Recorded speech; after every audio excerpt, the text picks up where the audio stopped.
clear, transparent or comprehensible to other experts and therefore cannot be verified by the court. For this reason, Alma's Ante's findings and those of its representative are entirely unconvincing.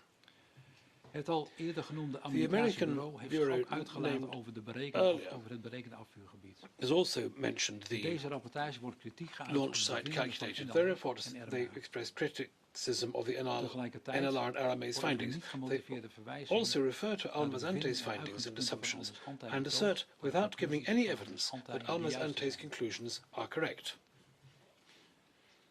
The reports from the American Bureau do not, however, reveal why they believe these assumptions, findings and conclusions are correct, and do not therefore confirm the requisite credibility on Almaz-Ante's calculations. The question remains whether it is nevertheless possible that the launch area is to be seen near Zaroshinsky, and whether other scenarios than the main scenario have been sufficiently investigated. In addition to the main scenario, the JIT did investigate other scenarios extensively, but rejected them for several convincing reasons. Be that as it may, the other possibilities have already been ruled out by legally valid, convincing evidence, which the court considers incontrovertibly and conclusively prove that it was a book missile that was launched from an agricultural field near Pervomaisky and which downed MH17. There is therefore no need to exhaust other lines of inquiry. Finally, Bulatov's defense referred to the report from the American Bureau and observed that that says a more plausible alternative scenario is that it was a Ukrainian book teller that must have launched the book missile somewhere to the east of Zaroshinsky, aiming at an Air India aircraft which had crossed the border from the Russian Federation to the east. The court first notes that this scenario has already been disproved by the evidence discussed earlier, and therefore does not constitute an alternative scenario compatible with the evidence. But there are further reasons why this fantasy belongs to the realms of fantasy. At the moment of firing, the Air India aircraft was well beyond the range of a book tailor. This means it was technically impossible to launch the book missile. In addition, the radar echoes make it impossible that the book missile's onboard receiver picked up a signal from H-17 while already in flight. The book tailor's radar would have been emitting continuous signals at a 10-degree angle to the east, towards the Air India aircraft, its supposed original target. Because the MH17 was at that moment approaching in another direction, that is, say, from the northwest, these signals cannot have reached the MH17 and been reflected by the MH17.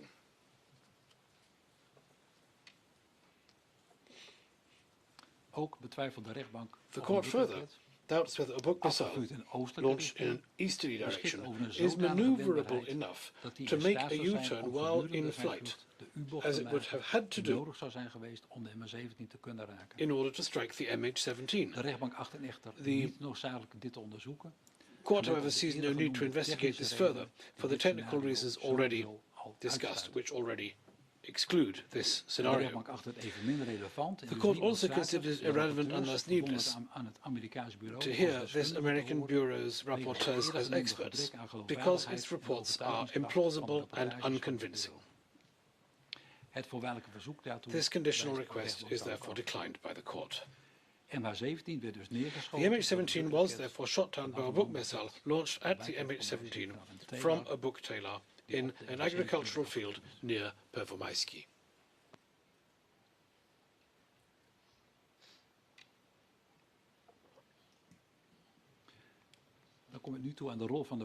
We now move on to consider the defendant's role and the legal interpretation of that. The court has used a large number of intercepted phone calls to ascertain events in the days preceding the MH17 crash in East Ukraine. Extensive investigation into the authenticity and genuineness of these telephone calls give no reason to suppose that the material is not authentic and not genuine. Investigations have also conclusively established who is involved in the phone calls. The court therefore concludes on the basis of this investigation that all the intercepted phone calls used in evidence were made by the defendants using the numbers attributed to them, and that these conversations are authentic and have not been manipulated. The case file, in addition, contains a large amount of photograph and video material. This visual material has, as I already said, been scrutinized with regard to its genuineness and authenticity, but also to establish the time and place of the details, time and place of the events shown by the material. In a number of cases, the image maker or other persons who were present when the recording was made were interviewed. Wherever possible, the recording device itself was investigated. The court also gave its own instructions for further expert investigations. In addition, a video of a self-propelled book-tailor in Snizhny and a photograph of a book-tailor on a trailer in Donetsk. This investigation found no evidence of manipulation. In its judgment, the court describes a great deal of telephone and image material and concludes from them regarding the defenders' actions and roles. The court, for example, finds that in the night from the 16th to 7th of July 2014, DPR striders launched a book-tailor brought a book-tailor from the Russian Federation. This type of anti-aircraft artillery had been needed for some time, following heavy fighting on the 16th of July 2014, in which the DPR suffered major losses and was unable to defend itself against aerial attack. This system was very welcome. The book-tailor delivered in the night and early morning was sent on from Donetsk to the front line using the corridor between Snizhny and the border with the Russian Federation to the south. In the afternoon of the 17th of July 2014, the book-tailor was deployed in DPR-occupied territory near Pervomaisky and used in their conflict against the Ukrainian army. It is the result of that deployment that the MH17 was downed, with fatal consequences.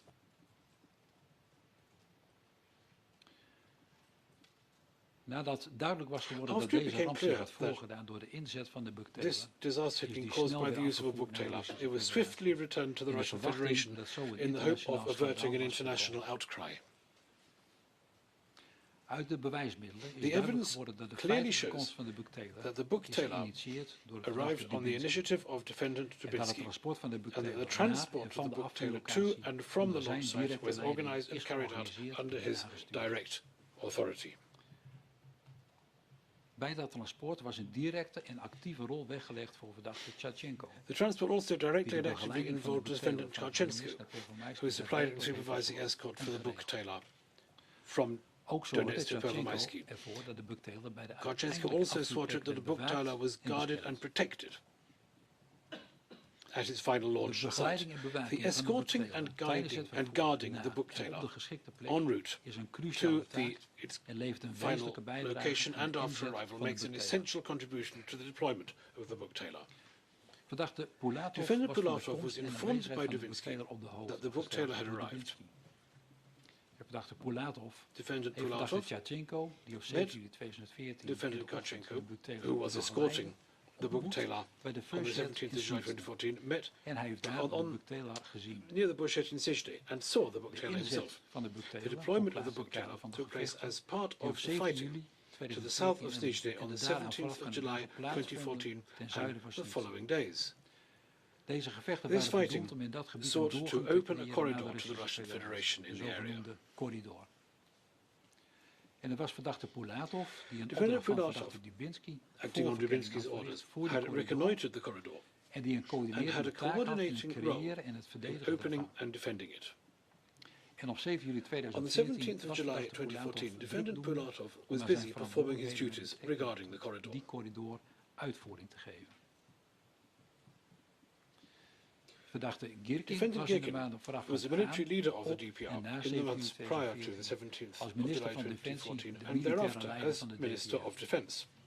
Hij was He was verantwoordelijk responsible voor de opbouw en de inzet for van het building up and militaire deploying the arsenaal military arsenal en voor de inzet and van for the use of DPR-strijders. DPR troops. Hij gaf sturing en leiding aan de strijd He tegen led het Oekraïnse the leger fighting against the Ukrainian army consulted with his commanders on the ground and gave them specific strategic orders.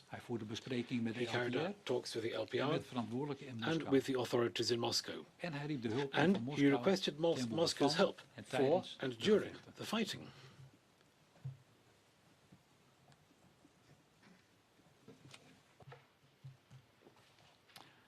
The court finds that the case file does not make it possible to establish how the Buk Taylor crew acted when the Buk missile was fired on the MH17.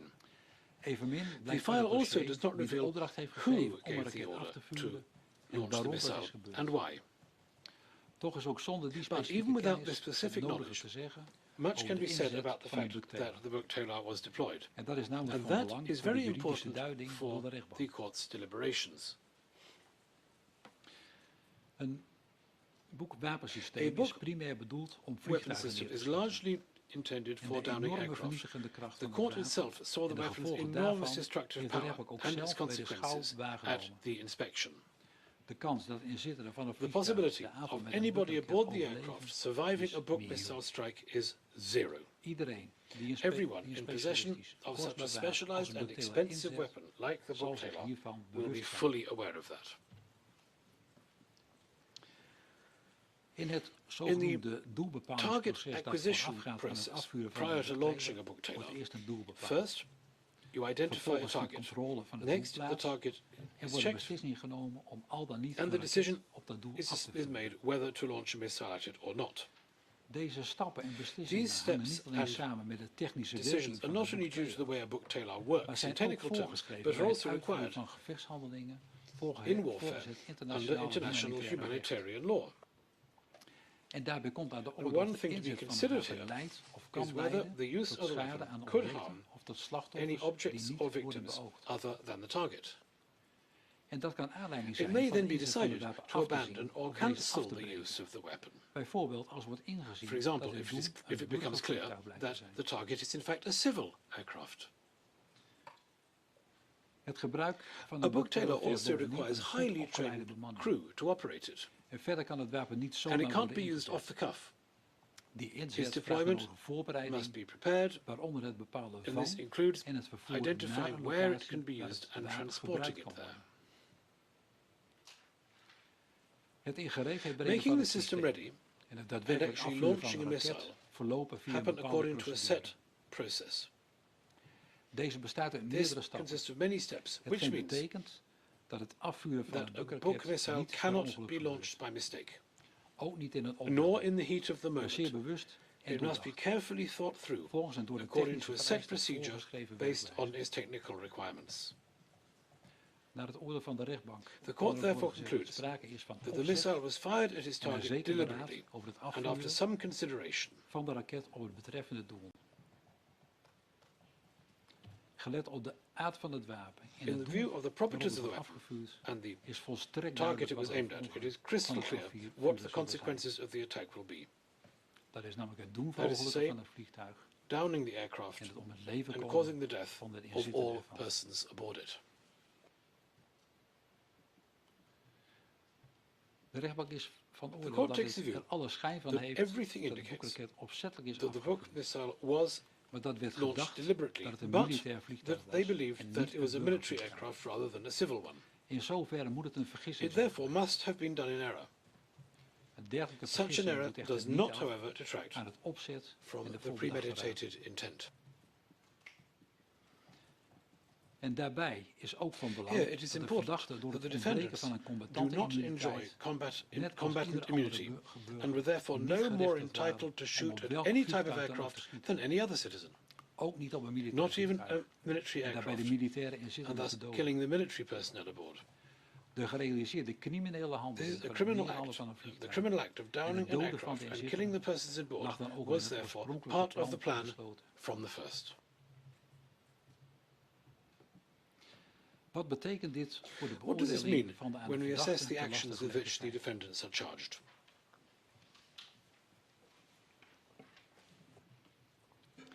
The court first finds that there is no evidence that the defendants constituted a close-knit criminal gang specifically intending to down Ukrainian aircraft, as prosecution alleges. That therefore cannot justify any criminal responsibility on the part of the defendants. For that reason, the court has looked further at the defendants' actual deeds. The court first examined whether each defendant in turn could be regarded as a co-perpetrator by making his own contribution to the deployment of the book tailor, whether this was sufficiently important and whether he worked consciously and closely with other persons. If that is not the case, then the court next assessed whether the defendant could nevertheless be held responsible for other persons' contribution to the deployment. This last concept is known as functional co-perpetrator. The Supreme Court's case law has defined a number of conditions for functional co-perpetration. In brief, what it amounts to is that firstly, it must be proved that the defendant knows that a crime is about to be committed, or usually so accepts. Secondly, it must be established that the defendant is in a position to decide whether or not the crime goes ahead. In other words, whether he has any authority to proceed or prevent it. The court's approach hereby is the inverse of the prosecution's. The court deems it best to first assess the defendant's specific contribution to the crime, if any.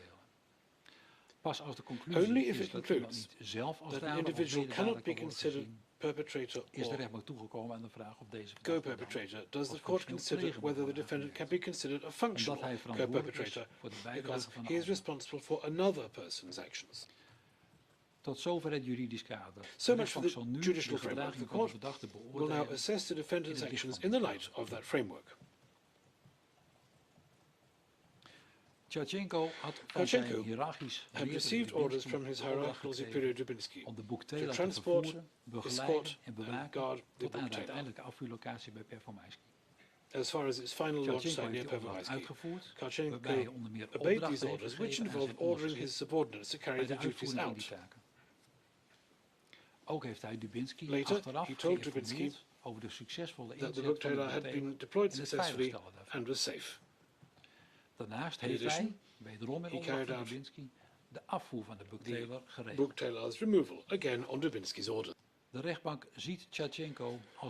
court sees Tkachenko in a leadership position in essential actions contributing to the actual book missile launch. He was involved beforehand and also arranged the book tailor's return to the Russian Federation, and these are substantial contribution to the book tailor's eventual deployment at the launch site. Where Tkachenko himself was involved in the actions, he did so in close and conscious cooperation with other persons involved, including the crew. Tkachenko is therefore to be considered a co-perpetrator of both charges.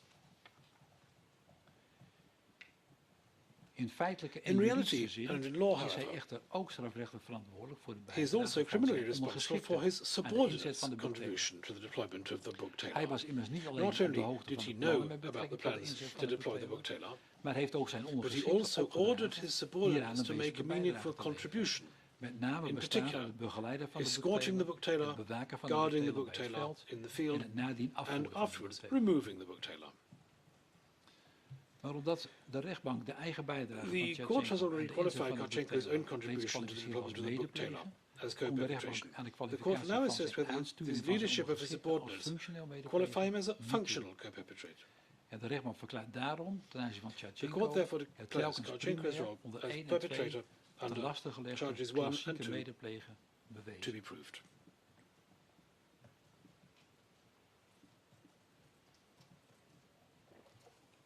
Dubinsky heeft als hoge leidinggevende binnen de DPR Dubinsky was highly placed within the DPR, in de nacht en vroege ochtend van 16 of of 17 juli on the 16th and early morning of the 17th of July 2014, he initiated and organized transporting the book tailor en op 7 juli 2014 to the former Russian Federation. On the 17th of July 2014, he was in charge of transporting the book tailor to its launch site and guarding it. The execution of his instructions, he left his subordinates. He gave them their orders and was therefore in a position of authority as their superior. Maar de rechtbank acht deze The court gedragingen van zodanig considers this to be wezenlijk of en such materieel belang fundamental voor de importance uitvoering to van the het committing of delict the crime dat deze that it can be gedragingen qualified als as medepleeghandelingen kunnen co-perpetration. worden aangemerkt. Dubinsky heeft daarbij Dubinsky tenminste was at nauw least en in bewust close and samengewerkt conscious met cooperation with Karchenko en de Karchenko bemanning. and the crew.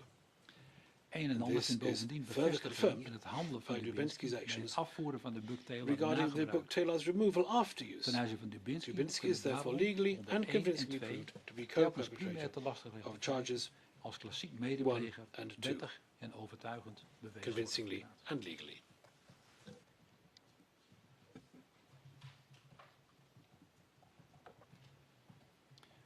Verdachte Girkin was op operationeel niveau de hoogste militaire leider van de DPR. En daarmee eindverantwoordelijk voor de inzet van de militaire middelen in en voor de DPR.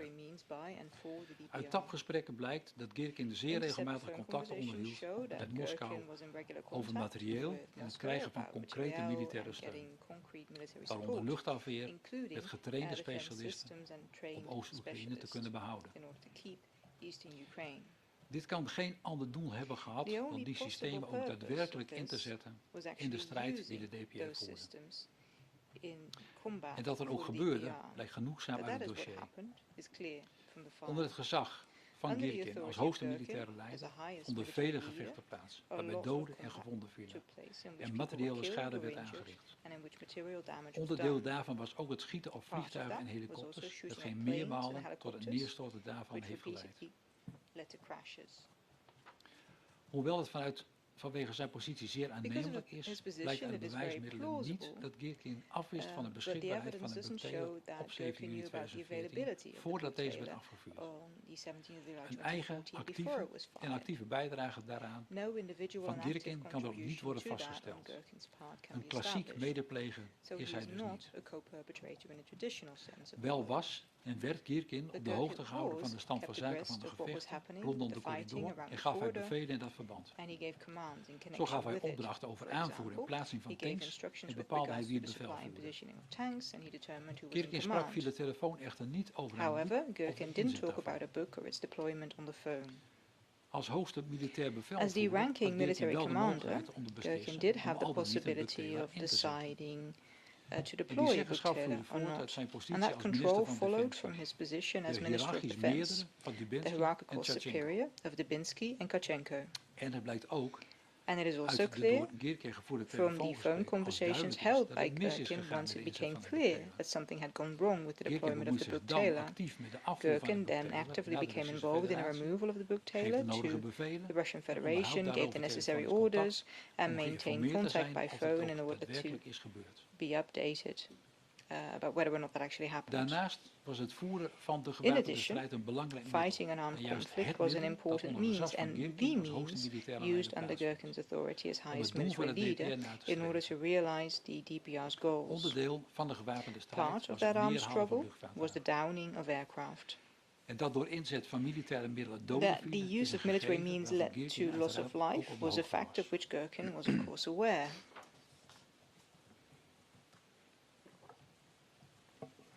En dat is zeker And that ook was het geval certainly bij also de the inzet case van luchtafweer for the deployment of air luchtvaartuigen neer te defense halen. in order to bring down aircraft. Iets waarvan voor 17 Something which had 2014 al happened meermalen repeatedly sprake was geweest. before the 17th of July 2014. Hoewel het dossier geen bewijs Though the bevat file dat contains Girkin no op 7 juli proof that 2014 Girkin on the op de 17th hoogte of was July van de beschikbaarheid van 2014 de was bugtailor, aware of the kan availability of a zonder meer gesteld bugtailor, worden dat it is Girkin clear inzet als that die van de Girkin bugtailor op was 7 juli certainly 2014 want to met accept the doden tot deployment gevolg zeker placht as that of the afvaardigd. bugtailor on the 17th of Dat July leidt de 2014, rechtbank af leading uit to zijn rol deaths. en hoge The positie, court deduces this from his role and high uit zijn position, verzoek om deugdelijke luchtafweer from his request for proper air en defense, verder het gegeven and dat from the Girkin op de fact hoogte that was van Girkin de was inzet van aware militaire middelen of the use of waarmee al military diverse means luchtvaartuigen with waren which neergeschoten several aircraft had en ook already doden been als downed, gevolg leading to en waar deaths, nooit tegen is opgetreden. and never En acted het to stop feit it. dat Girkin zich op en And rond also 17 from the juli fact that 2014 Girkin, on actief and around bemoeide the 17th met of de July militaire operatie 2014 was rondom de actively corridor. involved in the military Dat operations blijkt surrounding the ook uit zijn corridor. optreden It achteraf. is also clear from his actions after the fact. Rather than condemning its use, he actively works to make the evidence disappear as soon as possible, in order to avert an outcry he was apparently expecting. That is why the court considers it proven lawfully and beyond doubt that Gherkin had control over the use and deployment of the book Taylor, and that he was going to accept that, including the consequences of that deployment. Gherkin therefore qualifies as a functional perpetrator of these offences committed in co-perpetration. With regards to him, this leads to the same conclusion as for Kochenko and Dubinsky, to wit, the principal charges under 102 for co-perpetration are considered to be proven lawfully and beyond doubt.